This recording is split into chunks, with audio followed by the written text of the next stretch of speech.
విష్ణు, నీతో కొంచెం మాట్లాడాలని వచ్చిన. ఒక్క నిమిషం నేను చెప్పేది విని ఆ తర్వాత నీకు ఏది కరెక్ట్ అనిపిస్తే అది.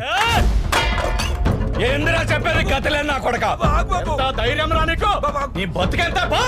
నా ఇంట్లో చెత్త నేర్కునే మీకు నా బిడ్డ కావాలరా? నా కొడకల్లారా, 4 పైసలు వచ్చినాయి. నువ్వెక్కడనువో ఎవననువో తెలుసుకున్నావురా? పో నీ తాతను అడుగు. మీ బిడ్డకి నేనంటే ఇష్టమా కాదా ఇవేం వద్దు. మా తాతలు ఏం చేసిండ్రు, మీ తాతలు ఏం పీకిండ్రు అని అదే ముఖ్యం. ఎప్పుడు అదే కావాలి. అవురా, అదే ముఖ్యం నాకు. పైసలు వస్తే ఇల్లు మారుతుంది, బతుకు మారుతుందేమో, నీ పుట్టక మారదు. అర్థమైందా? పోరా బయటికి. మా తాతలు వేరే వాళ్ళ కష్టాలని దోచుకోలే, దేవుణ్ణి అడ్డు పెట్టుకుని దౌర్జన్యాలు చేయలే, కష్టపడి వాళ్ళ నుంచి పని చేసిండ్రు.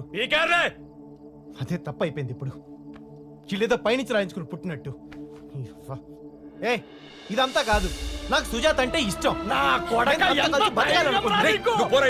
నాకు సుజాత కావాలి అంతే. చంపేస్తా నా కొడుకుని వాడిని. పండబెట్టారు విష్ణు చెప్పవాడికి. నా కొడక పో. నా కూతుర్ని నా ఇష్టం అంటావా?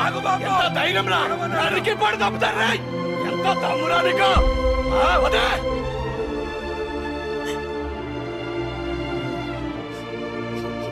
అనుకున్నట్టే చంపేశారు కదరా.